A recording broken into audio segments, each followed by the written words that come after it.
Bismillahirrahmanirrahim. Assalamualaikum warahmatullahi wabarakatuh. Innal hamdalillah nahmaduhu wa nasta'inuhu wa nastaghfiruh wa na'udzu billahi min shururi anfusina wa min sayyiati a'malina.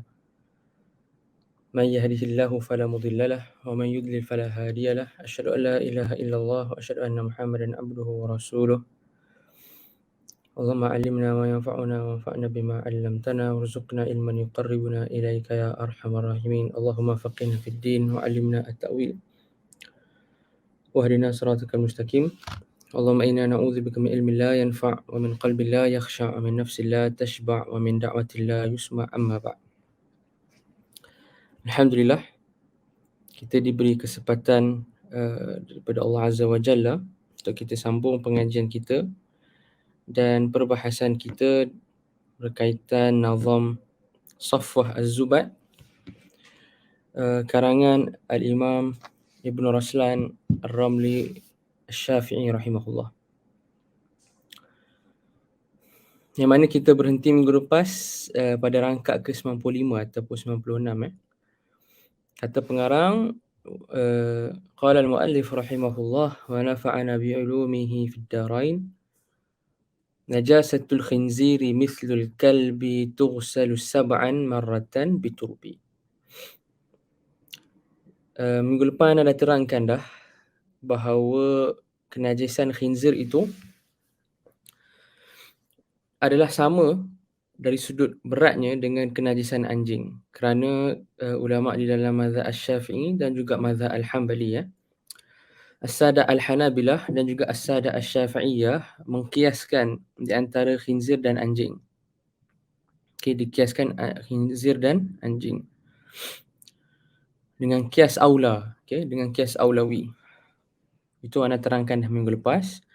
Dan najis kedua binatang ini dan juga anak yang lahir daripada kacukan kedua-dua binatang ini, contohnya anjing dan khinzir yang kita cakap dikacukkan, ataupun dikacukkan anjing dengan binatang lain yang suci. Anjing kena dikacuk dengan kambing ke, dikacuk dengan musang contoh. Hasil kacukan itu anak tu pun najis mughalladhah juga. Okey.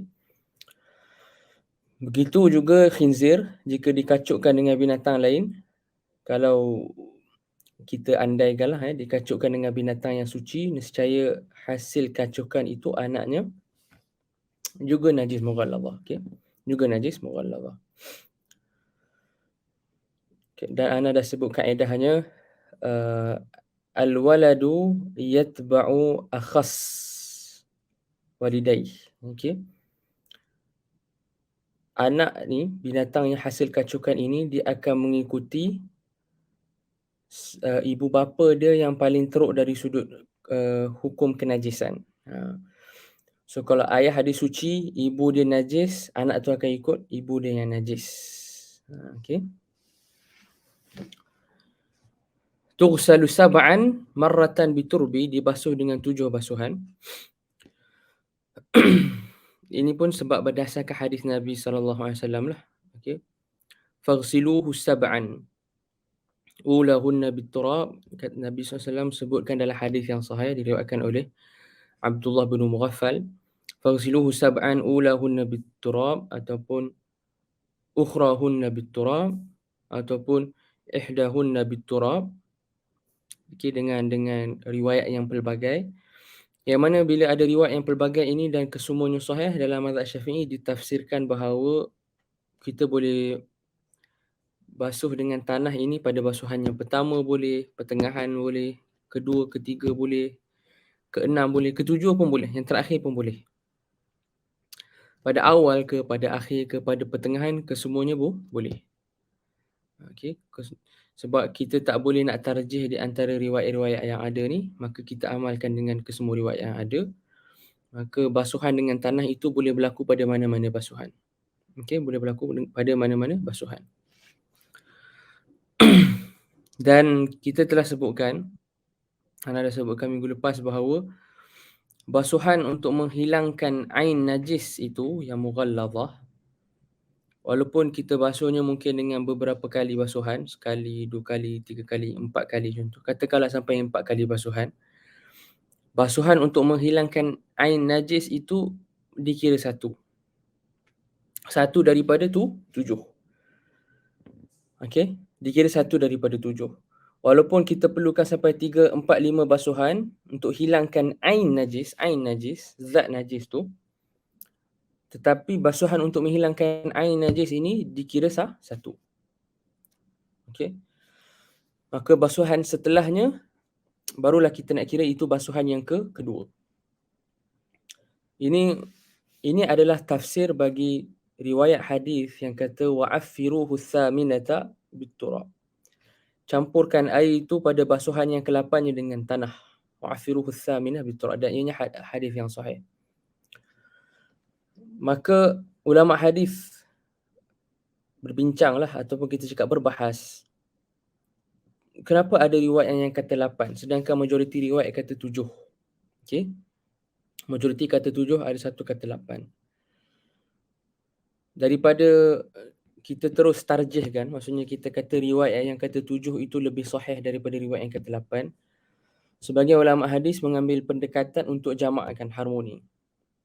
Okey, untuk harmonikan di antara riwayat yang kata 7 basuhan dan riwayat yang kata 8 basuhan. Dan seperti yang mungkin tuan-tuan dan puan-puan maklum, di dalam ilmu usul fiqh dan juga ulumul hadis, bila ada pertentangan di antara hadis, yang aula kita buat adalah, yang lagi patut kita buat adalah harmonikan, gabungkan di antara hadis tu. Okey.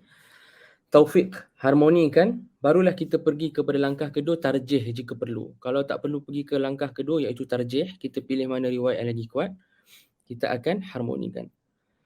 Maka apabila diharmonikan riwayat ini, maka ulama dalam mazhab Syafi'i mentafsirkan maksud basuhan yang ke-8 dekat situ adalah apabila dikira basuhan untuk menghilangkan ain itu. Okey. Maksudnya sahabat yang meriwayatkan yang kata ada sampai basuhan yang ke-8, maksudnya sahabat tu mengira dua basuhan pertama yang untuk menghilangkan ain, okey, dua basuhan pertama yang untuk menghilangkan ain najis mughalladhah ini, sahabat tu kira 2, tak kira 1. Sedangkan anda dah sebut tadi, cara kiranya basuhan untuk menghilangkan ain najis itu, walaupun 3, 4, 5, 6, tetap dikira 1 basuhan daripada 7. Tapi perawi ini mengira basuhan untuk menghilangkan ain itu, kebetulan dalam hadis tu 2 kali, sebagai 2 basuhan, dia tak kira 1. Bila dikira sebagai 2, campur lagi dengan 6 yang berbaki, 2 campur 6 jadi 8. Okay, sebab tu ada riwayat yang kata wa'afiruhu tsaminata bitturab. Okay. Tursalu sab'an, dibasuh 7 kali. Dan bilangan 7 itu wajib. Bukan sunat. Bilangan 7 itu wajib. Dan dia ta'abbudi. Maksudnya kita tak tahulah kenapa dari sudut syarak apa illah sebenarnya kena 7. Dia ta'abbudi. Okay? Di dalam mazhab Syafi'i basuh 7 kali ni ta'abbudi. Salah satunya dengan tanah marratan biturbi.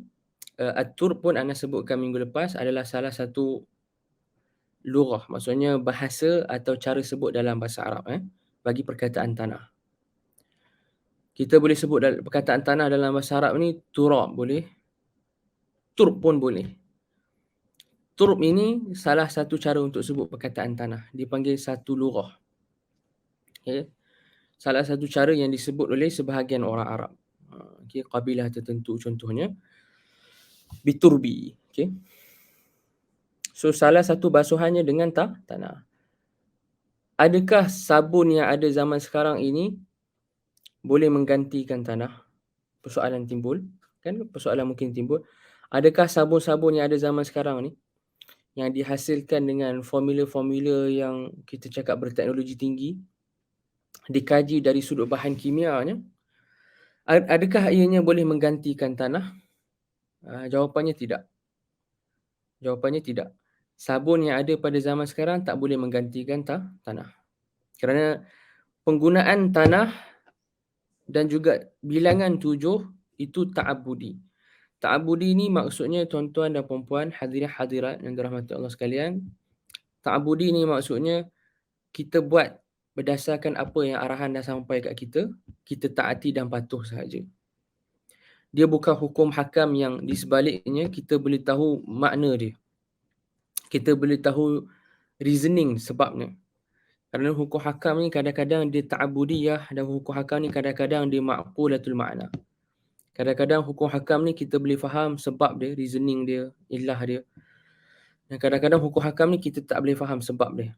Kita tak boleh faham apa logik di sebaliknya. Iaitu dipanggil hukum hakam ta'abudiyah. Okay? Macam mana nak basuh dengan tanah? Ulama kita dalam mazhab Syafi'i ada sebut beberapa kaedah ataupun beberapa cara lah, lagi tepatnya beberapa cara. Cara yang paling afdal yang dinyatakan oleh para ulama kita adalah kita ada bekas ataupun baldi yang ada air dalam dia, kita masukkan tanah dalam tu, kemudian kita campur-campurkan. Kemudian kita campurkan lah. Kemudian kita campurkan, kemudian kita tuang di atas barang kita ataupun bahan yang ada terkena anjing atau khinzir itu, najis anjing atau khinzir itu. Okay? Cara yang pertama dan cara ini paling afdal lah. Okay? Senang. Ada bekas air ataupun ada baldi air, masukkan tanah, campurkan tanah dengan air dalam tu, kemudian tuang di atas barang yang terkena najis khinzir atau anjing itu. Okay? Ini cara yang paling senang. Dan macam mana kalau najis anjing atau khinzir itu pada tanah? Contohnya ada anjing, dia buang air besar dia. Anjing ni dia buang najis dia dekat tanah, dekat rumah kita. Ya, dia buang najis dia dekat tanah dekat rumah kita. Apa kita perlu buat? Kita basuh tempat itu 7 kali basuhan macam biasa. Tanpa kita perlu basuh dengan salah satu basuhannya tanah. Kerana memandangkan anjing itu telah pun, kita cakap melepaskan najisnya di tanah, dah dekat tanah dah pun, tak ada keperluan untuk kita guna tanah lagi untuk basuh. Sebab memang najis itu di tanah.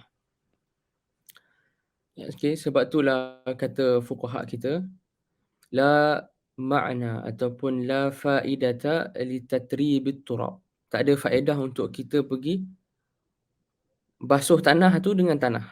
Kita campurkan air dengan tanah dan kita basuh tanah. Sebab dah memang tanah dah. Betul tak? Sebab memang khinzir tu dah, khinzir atau anjing itu najisnya dah di tanah. Maka tak ada keperluan untuk basuh dengan tanah lagi. Maka cukup 7 kali basuhan tanpa tanah. So la faidata ataupun la ma'na li tatribi at-turab. Okay? Itu secara ringkas tentang hukum hakam najis mughalladhah lah. Okay? Kita masuk rangkaian yang seterusnya. Kata Al-Imam Ibn Raslan, wa ma siwa dhaini fa fardan yughsalu wal hattu wat tathlithu fihi afdalu. Okay? Wa ma siwa dhaini, adapun najis yang selain itu, diterjemah sini itu, ataupun lagi tepat kita cakap selain kedua itu, dhaini dua. Dhaini asalnya dhani lah, isim isyarah. Ismu isyarah, hadhani, asalnya di hadhani, ha itu ha'ut tanbih, di harf dia. Dhani di isim, ismu isyarah. Okay? Dhaini sama dengan dhani. Okay? Wa ma siwa dhaini, apa yang selain daripada kedua ini. Kedua ni maksudnya merujuk kepada apa yang selain daripada najis anjing dan khinzir. Maksudnya najis yang selain daripada najis anjing dan khinzir. Okay. Apa yang selain dua ini, maksudnya najis yang selain daripada najis anjing dan khinzir. Fafardan yughsalu, maka cukup kita basuh dia sekali. Cukup kita basuh dia sekali.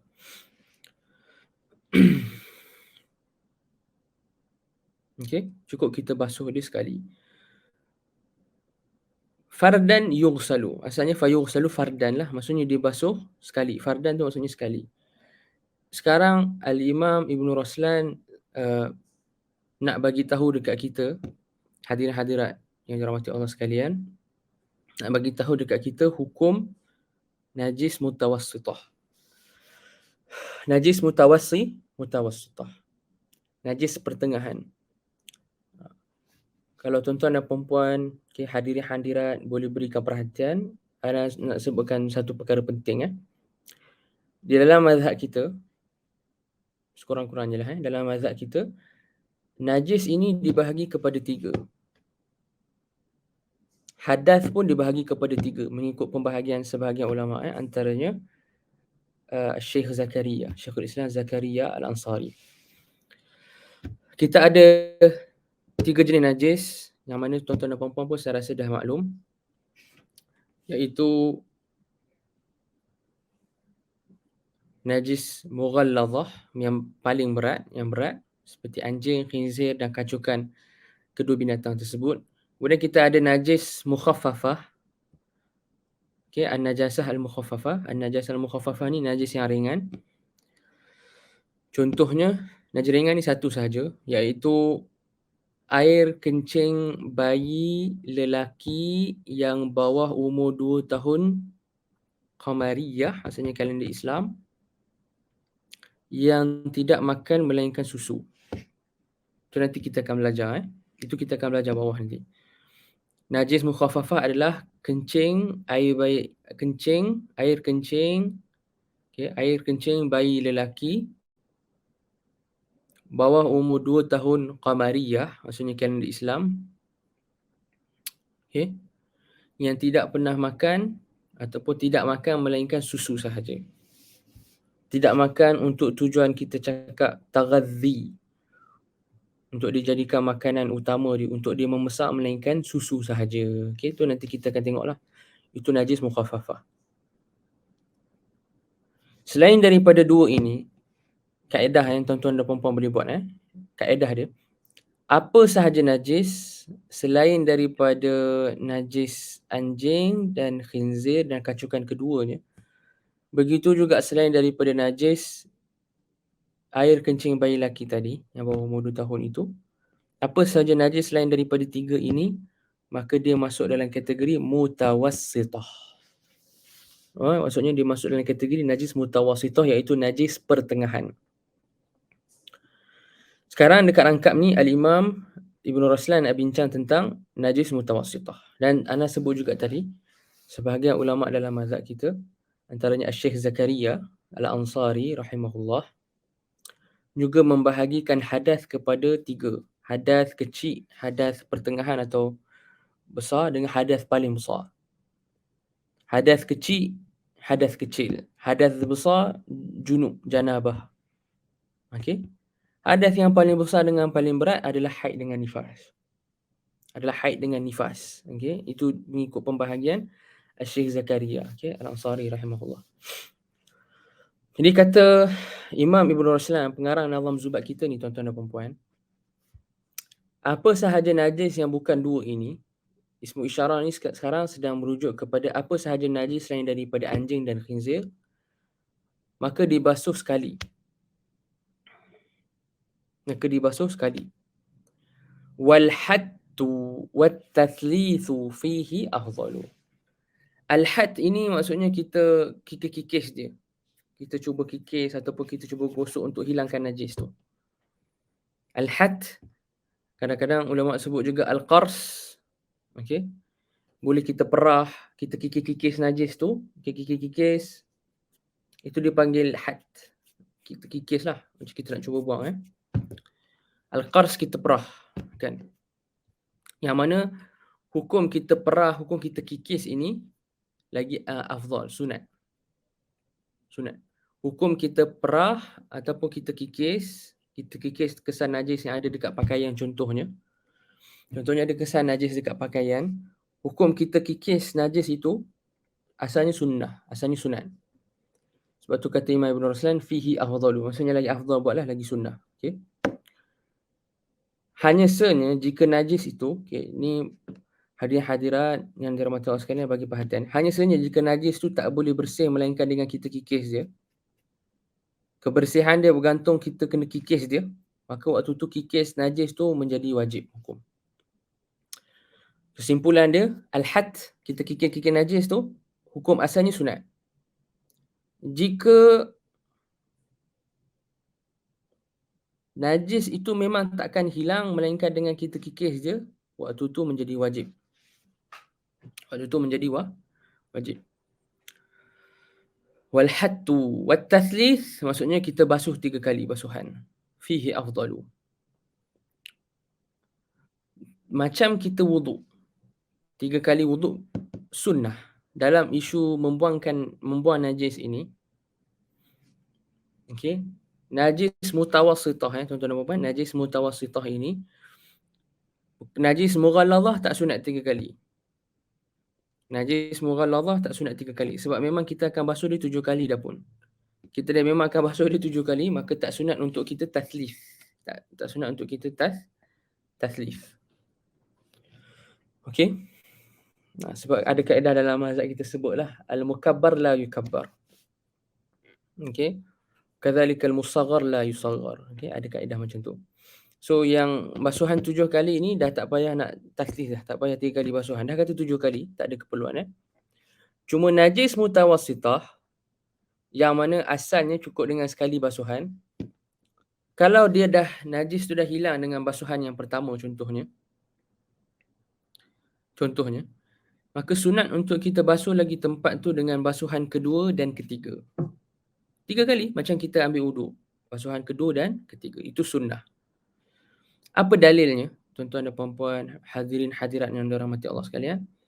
Dalilnya adalah hadis yang sahih yang diriwayatkan oleh Imam Al-Bukhari rahimahullah, yang mana Nabi SAW bersabda tentang orang yang dia tidur, okey, dia terbangun daripada tidur dia, idza staiqadha ahadukum, apabila salah seorang daripada kamu terbangun, idza staiqadha ahadukum min naumihi, apabila terbangun salah seorang daripada kamu daripada tidurnya, maka basuhlah tangannya 3 kali sebelum dia memasukkan ke dalam bekas air.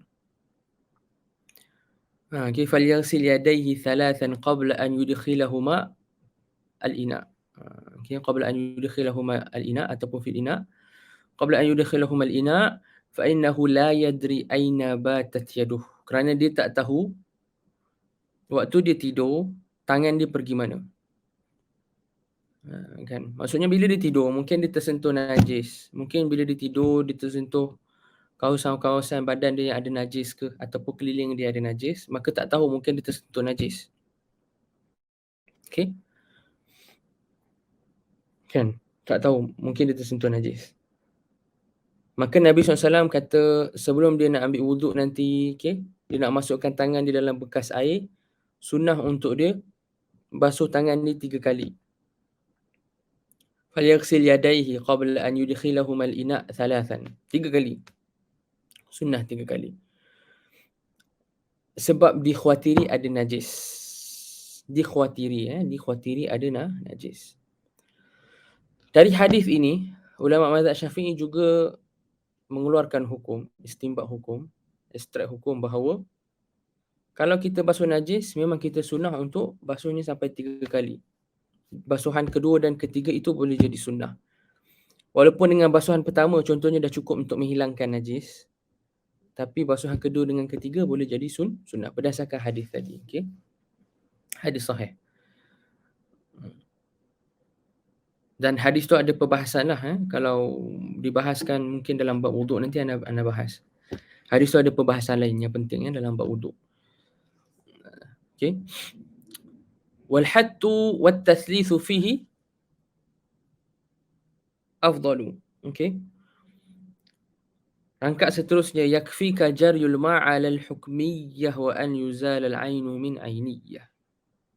Yakfik, cukup bagi kamu mengalirkan air atas najis yang hukmi, sedangkan untuk najis yang ainiyah haruslah dihilangkan benda najisnya. Najis mutawassithah ini, hadirin hadirat yang dirahmati Allah sekalian, kita boleh bahagi dia kepada 2 jenis. Najis hukmi dengan najis aini. Najis hukmi dan juga najis aini. Apa beza di antara najis hukmi dan najis aini? Najis hukmi ini adalah najis yang dia dah hilang sifat dia. Sebagai contoh, mungkin ada kucing, anda bagi contoh yang mana dengan contoh lagi tuan-tuan dan puan-puan akan faham. Biasanya dengan contoh lagi kita faham. Sebab tu kata para ulama, bil mithal yattadhihul maqal. Dengan contoh lagi senang, lagi difahami, lagi jelas apa yang dicakap. Okey. Anda bagi contoh. Kalau ada kucing yang dia dah kencing dekat pakaian, dekat seluar contohnya.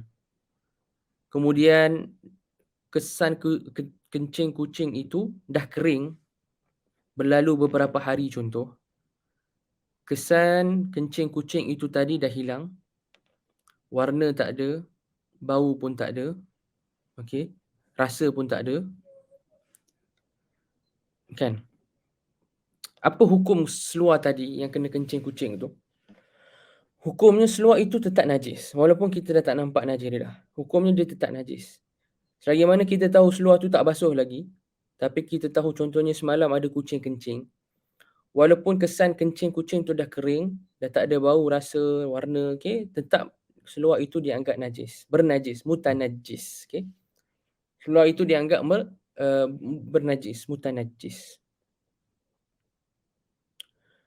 Dan najis tadi yang dah hilang sifatnya, ciri dia ni dipanggil najis hukmi. Najasah hukmiyah. Najasah hukmiyah ni maksudnya kita tak nampak dia lah. Sebab ulama dhabit kan, maksudnya ulama bagi tahu apa maksud najis hukmi ni. Antaranya Imam Ramli dalam Fathul Rahman ni, Syarah Zubat. Ramli ayah Fathul Rahman ni dikarang oleh Ar-Ramli ayah, Asy-Syihab. Okay, kalau anak dia Syams atau Jamal, okay, Ar-Ramli. Asy-Syihab Ar-Ramli, okay, Imam Ramli yang ayah ni, dia dhabitkan, dia kata hukmiyah ni maksudnya najis yang la tuhas. La tuhas. Okey, maksudnya najis yang kita tak boleh capai dengan panca indera kita. Dari sudut kita tengok dia tak ada apa. Kita bau dia tak ada apa. Kita bau, tengok, rasa tak ada apa. Kalau ada orang nak rasa lah. Tapi kalau najis itu hukmiyah. Najis ainiyah, kata Ar-Ramli, Al-Imam Ar-Ramli rahimahullah, dia ma tuhas. Apa yang kita boleh capai dengan panca indera. Maksudnya najis tu kita nampak dia. Najis tu kita bau dia mungkin. Najis tu kita boleh rasa dia. So itu dipanggil najis aini. Najis aini. Sekarang Imam Ibn Raslan nak bagi kat kita, nak bagi tahu kita cara. Berapa kali basuhan yang kita perlu buat ni untuk basuh najis mutawassithah. Okey. Jadi tuan-tuan dan puan-puan, hadirin hadirat di rumah, dengar baik-baik Kalau najis mutawassithah ni dalam kategori najis hukmiyah, maka cukup satu kali basuhan saja. Cukup sekali basuh je. Yakfika jariyul ma'al hukmiyah. Cukup kita lalukan air sekali je. Dalam kes tadi, kalau ada seluar yang mana ada kencing kucing padanya, yang kencing kucing tu dah kering, yang dah tak ada bau, dah tak ada rasa dah, tak ada warna, cukup kita lalukan air dekat seluar tu. Maka seluar tu dah dianggap suci. Okey. Yakfika jariyul ma'al hukmiyah wa an tuzal al-'ainu min 'ainiyah. Adapun najis ain, najis yang ainiyah, okey, najis ainiyah ni maka ianya disucikan dengan basuhan yang tak ditentukan bilangan dia. Tak ditentukan bilangan dia. Okey, mungkin hadirin hadirat akan tanya, macam tu berapa kali kita nak basuh? Tak jelaslah berapa kali basuhan, tak ada bilangan tertentu ni kan. Maksud tak ada bilangan tertentu ni, hadirin hadirat yang dirahmati Allah sekalian, maksudnya kalau dengan sekali basuhan zat dengan ain najis itu tadi dah hilang, okey, sekali basuhan je hilang dah, maka cukup sekali basuhan. Kalau dengan sekali basuhan tak hilang, perlukan kepada basuhan tambahan, kita wajib tambah basuhan sehinggalah ain najis itu hilang. Kita wajib tambah basuhan sehinggalah ain najis itu hilang. Okey? Sehinggalah ain najis itu hilang. Kalau ain najis tu hanya akan hilang setelah 2 basuhan, kena tambah sampai 2 kali. Tambahlah 2 kali. Kalau air najis tu hanya hilang setelah kita basuh 3 kali, kita basuhlah sampai 3 kali. Kita basuh sekali, oh tak hilang lagi. Basuh 2 kali, oh tak hilang lagi. 3 kali, oh dah hilang, cukup. Kalau basuh sekali je hilang, cukup. Dia tak ada bilangan tertentu. Dia melihat kepada adakah ain najis tu, atau maksudnya zat najis tu dah hilang atau belum. Okey. Dia melihat kepada adakah ain najis atau zat najis tu dah hilang atau belum. So itu maksud wa an tuzalal ainu min ainiyah. Dia tak ada bilangan tertentu. Kadang-kadang orang tanya, ada najis-najis ni yang kadang sifatnya mungkin kuat. Lepas dah basuh masih berbaki warna. Basuh dah. Dan untuk pengetahuan tuan-tuan dan puan-puan, sunat untuk kita pakai sabun contoh. Okey, untuk pakai sabun ni sunat. Kalau dah pakai sabun, ada contohnya warna najis tu masih tak hilang, tapi bau tak ada dah. Rasa tak ada dah. Zat najis tak ada dah, tapi masih lagi berbaki warna. Ada masalah tak? Jawapannya tak ada masalah. Kerana dalam mazhab kita ada kaedah yang sebut jika masih berbaki warna, itu maka dimaafkan. Warna najis jika dia masih berbaki maka dimaafkan. Bau najis jika semata-mata berbaki hanya bau sahaja dimaafkan. Rasa najis okey, rasa najis. Rasa ni sebenarnya hakikatnya dia kena dengan lidah, hakikatnya. Setahu Ana lah, yang Ana faham kena dengan lidah. Cuma ulama kata mungkinlah kita cakap rasa tu boleh diketahui, wujud tekstur tu kita guna tangan. Kira tangan tu macam wasitah lah, medium untuk tahu. Tapi asalnya, hakikatnya rasa tu dengan lidah asalnya. Mungkinlah boleh guna tangan untuk tahu tekstur ada ke tak najis tu. Kalau berbaki warna sahaja, dimaafkan. Kalau berbaki bau sahaja, dimaafkan. Kalau berbaki rasa, tak dimaafkan. Najis tu tak dimaafkan. Okey? Kalau baki warna je, tak dimaafkan. Kalau berbaki warna sahaja, dimaafkan. Ni setelah dah basuh dah ni tuan-tuan dan puan. Dah basuh, dah guna sabun apa semua, tak hilang lagi. Kalau baki warna je, dimaafkan. Kalau baki bau sahaja, dimaafkan. Tapi kalau baki rasa, tak dimaafkan. Begitu juga kalau berbaki bau dan warna, gabung dua-dua. Bau dan warna, tak dimaafkan juga. Okey? Tak dimaafkan juga. Boleh. Jadi untuk mengelakkan hadirin hadirat yang dekat rumah keliru dan tak sempat catat, Ana ulang balik. Kita ada 4 keadaan. Hadirin hadirat yang dirahmati Allah sekalian. Keadaan yang pertama, jika lepas dah basuh, hatta dah guna sabun apa semua, berbaki warna sahaja. Kalau berbaki warna sahaja, dimaafkan. Warna najis itu, dimaafkan. Kalau berbaki bau najis itu sahaja, dimaafkan. Ini 2 yang dimaafkan. 2 yang tak dimaafkan adalah jika berbaki rasa sahaja. Okey. Dan juga yang tak dimaafkan juga jika berbaki bau dan warna, kedua-duanya sekali. Jika berbaki bau dan warna, kedua-duanya sekali tak dimaafkan. Jadi berapa kesimpulan keadaan di tuan-tuan dan puan? Ada 4 keadaan. 2 dimaafkan, lagi 2 tak dimaafkan. Okey. Ana harap tuan-tuan dan puan-puan, hadirin hadirat yang dirahmati Allah sekalian dekat rumah sempatlah buat nota, okey.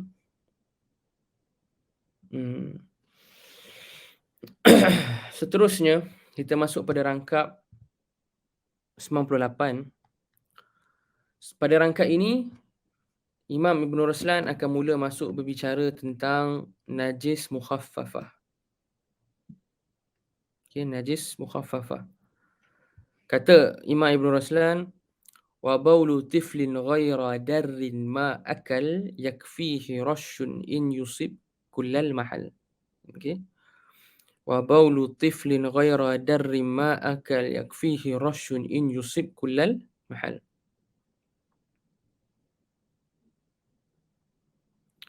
Ini nak bincang tentang najis mukhaffafah.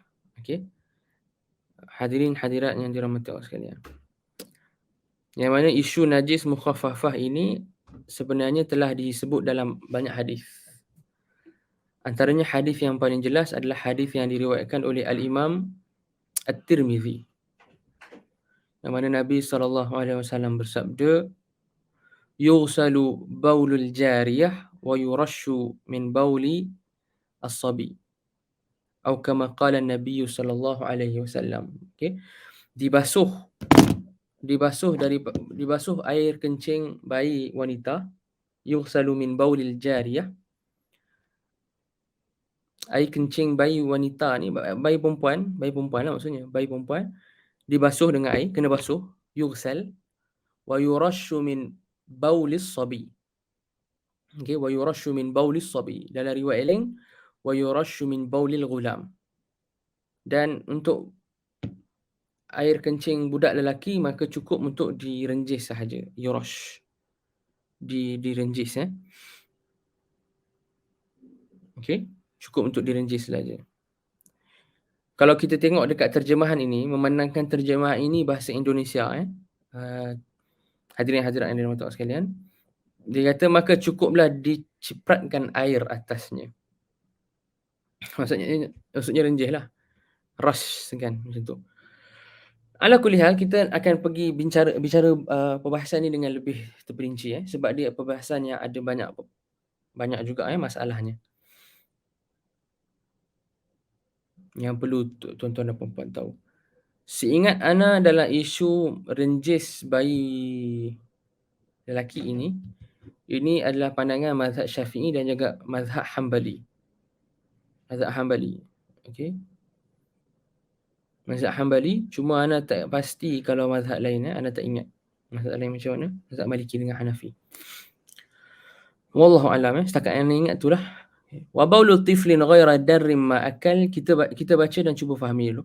Wa baulu tiflin ghaira darrin ma akal yakfihi rashun in yusib kullal mahal. Wa baulu tiflin, hadirin hadirat yang dirahmati sekalian di rumah boleh bagi perhatian Imam Ibn Ruslan kata wa baulu tiflin, ini menandakan, dan kita boleh faham dari sini bahawa kita sekarang sedang bincang tentang hukum air kencing bayi lelaki. Bukan dia buang air besar. Najis air besar bayi lelaki, najis mutawassitah. Okey, ana ulang balik Najis, maksudnya tahinya, dia buang air besar, itu najis mutawassitah. Yang diberi keringanan yang dinaskan dalam hadis, okey, yang diberi keringanan yang dinaskan dalam hadis adalah air kencing lelaki. Air kencing. Itu satu. Tiflin, bukan tiflah. Maksudnya mesti daripada bayi lelaki, bukan bayi perempuan. Bayi lelaki, bukan bayi perempuan. Wa baulu tiflin, air kencing bayi lelaki. Ghaira darrim ma akal, dia tak makan kecuali susu.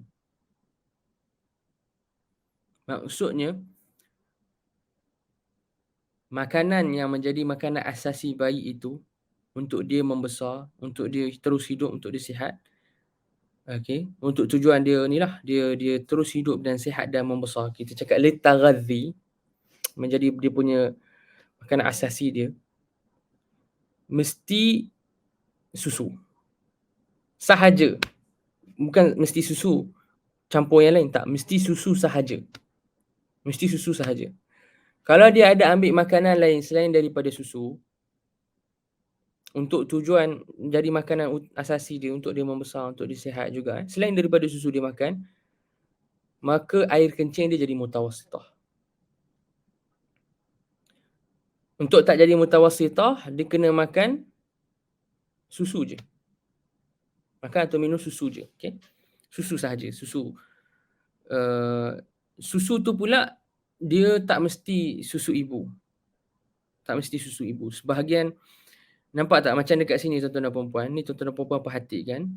Okay? Dalam terjemahan ni dia khaskan susu ibu. Tak tepat Wallahualam tak tepat. Dalam mazhab kita, susu dekat sini tak terhad kepada susu ibu. Apa sahaja susu yang natural, walaupun susu binatang, susu lembu ke, susu kambing ke, air kencing dia mukhaffafah. Kalau susu tu, okey, tuan-tuan dan puan-puan dengar. Kalau susu tu yang semula jadi daripada binatang macam lembu, kambing, okey, tetap air kencing bayi lelaki tadi tu air kencing yang najis mukhaffafah. Tak terhad dengan susu ibu. Jadi kalau diterjemah sini susu ibu tak tepat. Dia sebab dia tak terhad dengan susu ibu.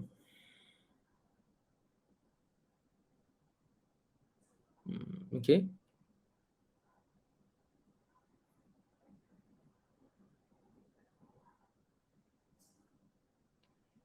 Ni dinaskan oleh ramai ulama dalam mazhab kita lah. Tuan-tuan dan puan-puan boleh rujuk kepada kitab-kitab yang utama dalam mazhab kita. Susu dekat sini tak had kepada susu ibu. Tak had kepada susu ibu. Ad-dar, mana dia? Ni dia. Dar ni maksudnya susu. Tak terhad kepada susu ibu. Okey. Dar ni maksudnya laban, susu. Sebab tu kadang-kadang kita dengar orang Arab kata lillahi darruh. Lillahi darru fulanin sya'ira. Lillahi darru fulanin katiba. Lillahi darru fulanin qari'a. Contoh. Kan? Ini pujian yang orang Arab kata. Ini uslub yang bagus untuk hadirin hadirat dekat rumah tahu. Orang Arab ni kalau dia nak puji orang, dia kata lillahi darru fulan. Maksudnya, fulan itu special seolah Allah susukan dia ketika dia baby, Allah beri dia susu. Okey. Melalui ibunya lah. Allah beri susu kepada dia tu melalui ibunya dengan susu yang special. Susu yang khas. Sebab tu dia boleh jadi syair, dia boleh jadi penulis, dia boleh jadi pahlawan contoh yang hebat. So lillahi darru fulan maksudnya Allah berikan kepada bayi ni susu yang khas waktu dia baby melalui perantara mak bayi tu. Seolah-lah kan memberi susu yang khas yang menyebabkan dia menjadi penyair yang hebat, pahlawan yang hebat, okey, ulama yang hebat dan seterusnya. Itu perbahasan tambahan je lah perbahasan bahasa Arab untuk general knowledge je.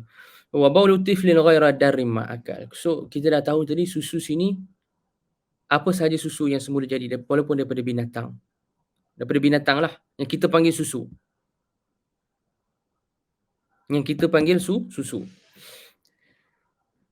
Kan? Walaupun binatang tu tak halal dimakan. Ulama kata contoh macam susu daripada keldai betina, labanu atan, najis. Labanu atan ni najis. Pun air kencing bayi lelaki tu nanti jadi mukhaffafah. Dan kita ada perbahasan yang penting dan menarik dekat sini. Macam mana kalau dia ambil susu formula? Macam mana kalau bayi ni tadi dia ambil susu formula? Susu formula dalam dia bukan hanya ada susu lah, ada macam-macam. Dia letak mineral, dia letak vitamin dan sebagainya yang menyebabkan sebahagian fuqaha dalam mazhab kita zaman moden ini bila mereka kaji permasalahan ini dan mereka takhrijkan atas pandangan mazhab, mereka melihat bayi yang minum susu formula air kencingnya menjadi air kencing najis mutawassitah. Okey, kalau dia ambil susu formula, air kencing dia jadi najis mutawassitah. Kerana dia telah mengambil selain daripada susu untuk taghadzi. Untuk jadi dia punya makanan dia. Untuk jadi dia punya makanan untuk dia membesar, untuk dia terus hidup. Okey. Jadi yang minum susu formula, najis, air kencingnya jadi najis mutawassitah. Okey. Ya, yang minum susu formula, air kencing bayi itu tadi akan menjadi najis mutawassitah. Dan bayi ini tuan-tuan dan puan-puan, dia bayi lelaki dan dia mesti bawah umur 2 tahun. Bawah umur 2 tahun. Maksudnya, bawah umur 2 tahun melihat kepada kalender apa? Masihi ke Hijrah? Kalender Hijrah. Okey, tuan-tuan dan puan-puan ambil perhatian, dia melihat kepada kalender Hijrah. Kan? Sebab hukum hakam syarak ditaklikkan, dikaitkan dengan kalender Hijrah, bukan dengan kalender Masihi, ya. So, 2 tahun, dia mesti bawa 2 tahun, dia mesti bawah umur 2 tahun mengikut kalender Hijrah, dan fuqaha kita juga naskan tahdid. Tahdid maksudnya tepat-tepat bawah 2 tahun. Dia mesti bawah 2 tahun lah. Walaupun dia kurang umur 2 tahun tu sejam je. Walaupun dia kurang umur 2 tahun tu sehari sahaja. Seminggu sahaja, sejam sahaja. Kalau dia kurang umur 2 tahun walaupun sejam, walaupun sehari contoh, walaupun seminggu, tetap air kencingnya jadi najis yang mukhaffafah. Tetap air kencingnya jadi najis yang mukhaffafah.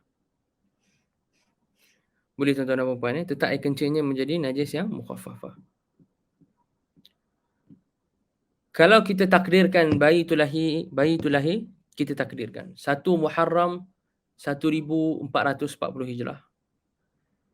Genap dia 2 tahun, maksudnya 1442 Hijrah pada 1 Muharram.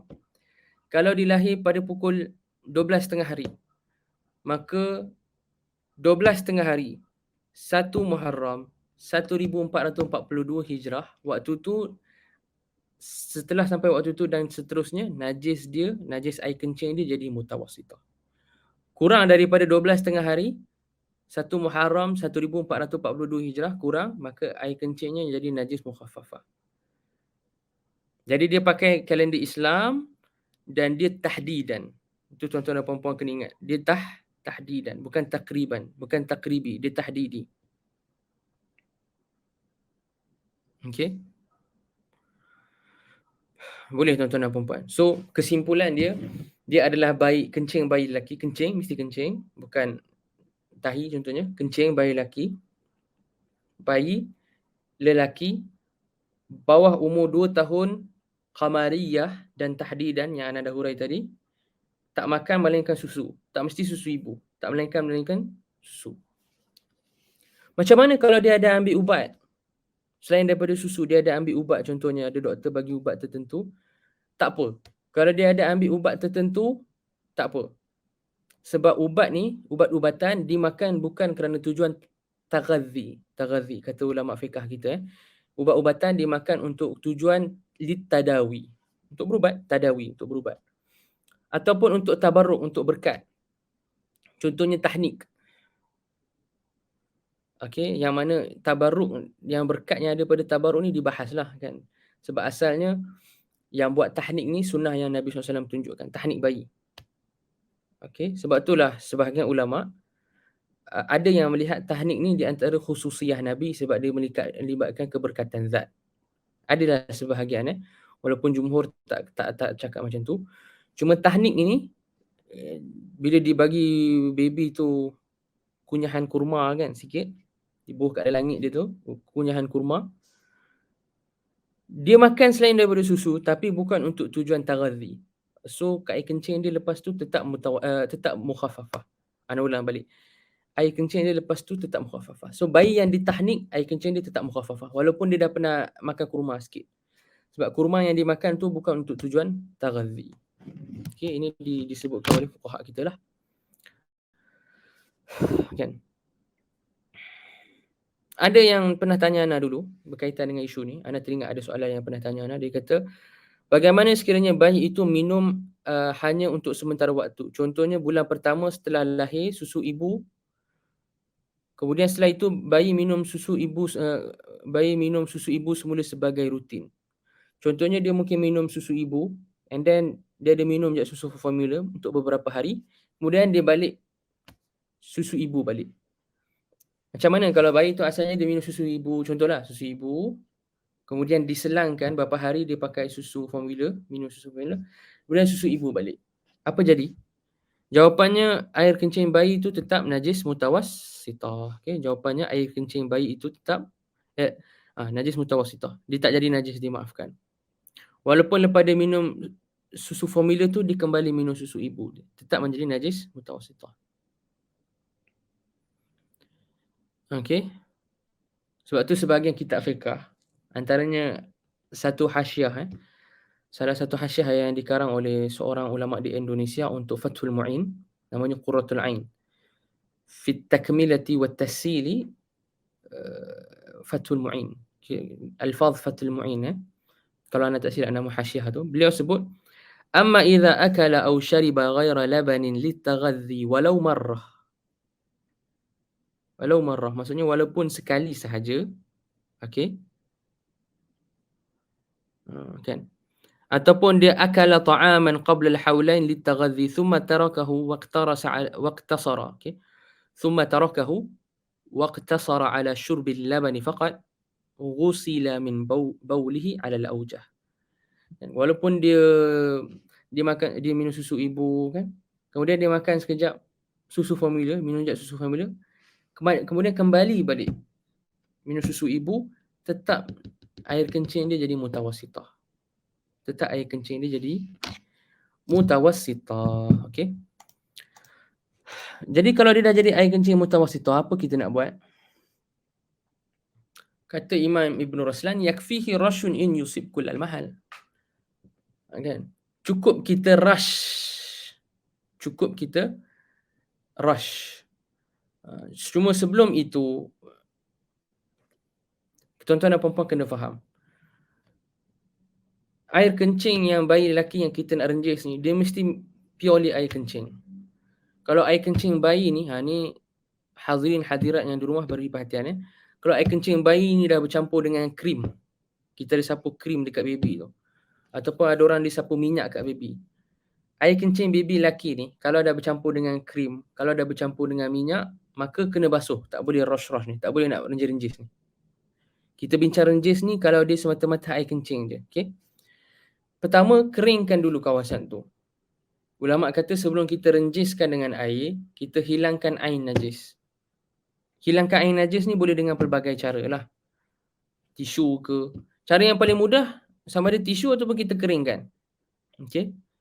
Bila dah kering najis air kencing baby tadi tu, renjis dia dengan air.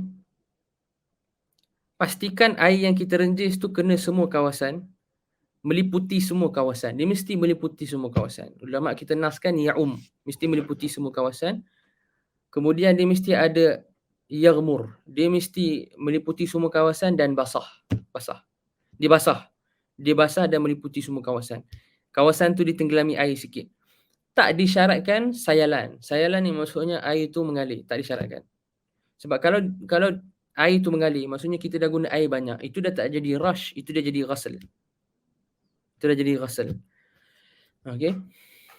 Al-ghasl bukan ghusl Ulama kata al-ghasl. Fathah jika kita idhafah kepada perkara yang kita basuh. Dhammah ghusl jika kita idhafahkan kepada sebab.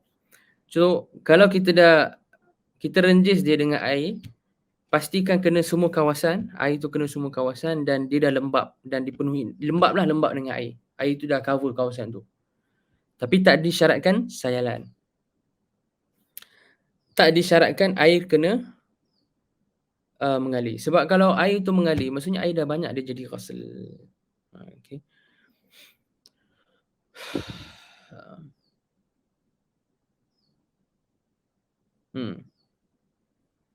So itu yang ulama kita naskan, dia kena ya'um al-mahal dan kena ada al-ghalabah dengan al-mukatharah. Air tu yang kita renjiskan banyak sehingga lembap kawasan tu. Kawasan tu lembap, diliputi dan lembap dengan air. Tak perlu, apa nama dia? Tak perlu mengalir. Tak perlu sampai mengalir, okey? Tak perlu sampai mengalir. Wallahu alam, kita berhenti sampai sini dulu ana rasa. Sesuai untuk kita buka ruang soalan sekarang kalau ada, anda tengok. Kalau ada soalan sekejap Okey, siapa yang nak tanya boleh sekarang? Ada apa-apa? Kita bagi ruang lah kalau ada yang nak type sekarang ke.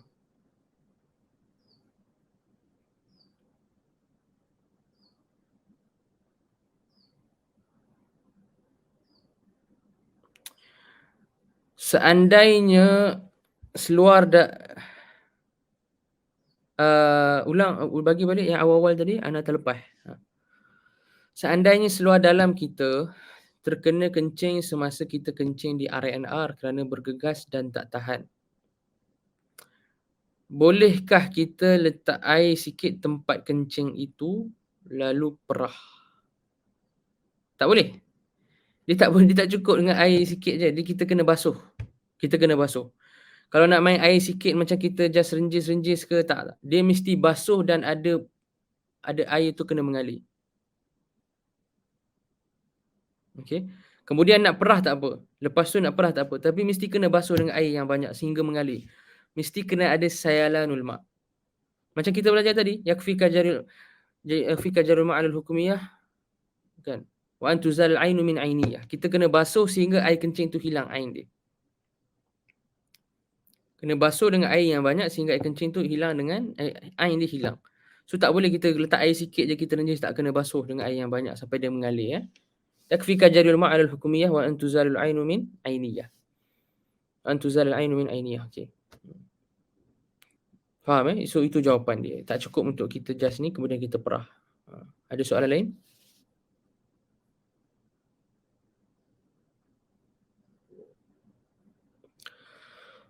Untuk 7 kali basuhan najis mughalladhah, kalau kita guna air dari pipe macam mana?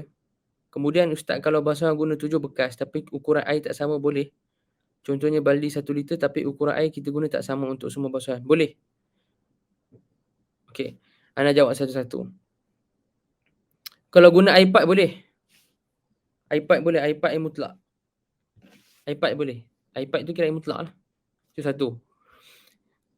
Okey. Kemudian kalau basuhan guna 7 bekas tapi ukuran air tak sama, boleh? Boleh. Tak ada masalah. Dia tak disyaratkan 7 basuhan tu mesti dengan kadar air yang sama. Tak disyaratkan. Yang penting 7 basuhan. Tak disyaratkan sama. Kemudian untuk najis hukmiyah tu, maksud ustaz lalukan air tu maksudnya tuang air atasnya. Ya. Maksudnya tuang air atas dia. Lalukan air, tuang air atas dia. Cukup tuang air, lalukan air atas dia tu, kira settle lah najis hukmiyah tu. Cukup kita lalukan air, tuang air. Itu maksud jariul ma'. Yakfika jariul ma' alal hukmiyah.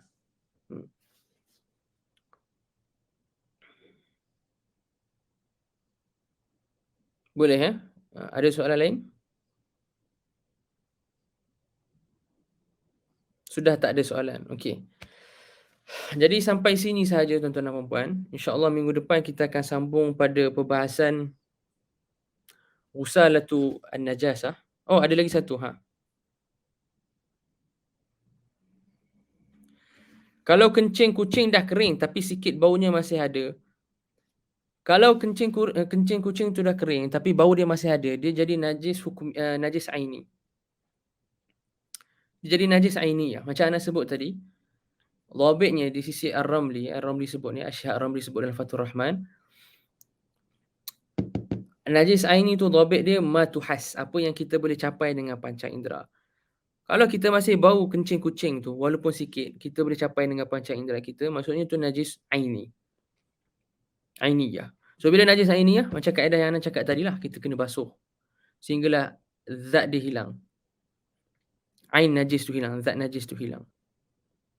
So tak boleh, dia tak dimaafkan. Kena basuh juga sehingga najis tu hilang, sehingga hilang bau dia. Sebab sekarang ni masih ada bau kan, dah kering tapi masih ada bau lagi. So itu najis aini lah tu, sebab dia tuhas. Okay, kita boleh capai dengan panca indera. Okay. So sebelum ana tutup kelas hari ni, ana terlupa nak sebut minggu lepas tentang satu perbahasan lagi tentang istihalah. Yang ana sebutkan istihalah ni, pertama dalam mazhab Syafi'i, arak bertukar menjadi cuka. Kedua, kulit binatang. Setelah kita samak dia boleh jadi suci. Bangkai kalau kita samak dia boleh jadi suci dengan perincian yang kita dah belajar.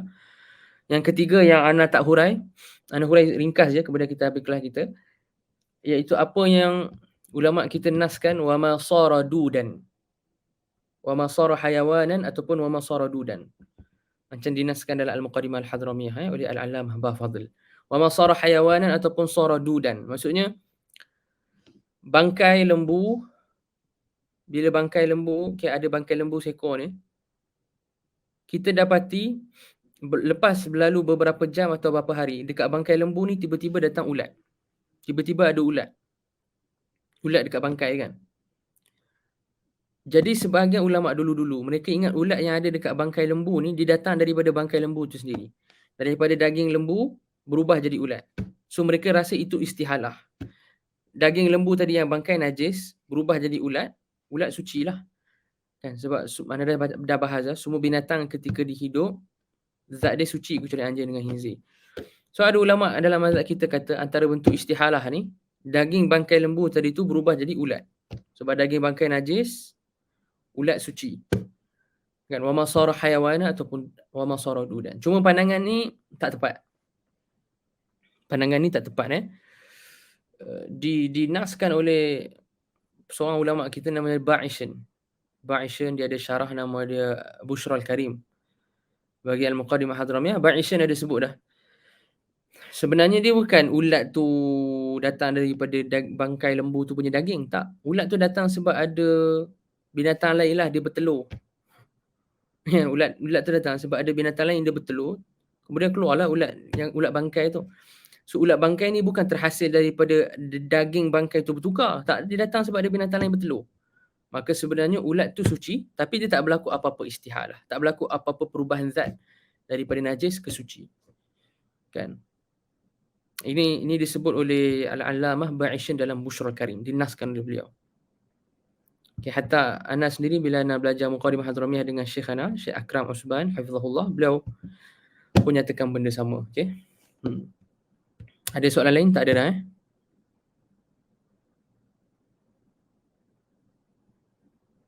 Tangan kita kalau tak kena tak apa. Tangan kita kalau tak kena najis tak payah basuh. Tapi kalau tangan kita kena najis, kenalah. Kena basuh dengan tanah. Kalau tangan kita kena najis, kena basuh dengan tanah. Sebenarnya ada perincian tapi ana tak ajar antum lah.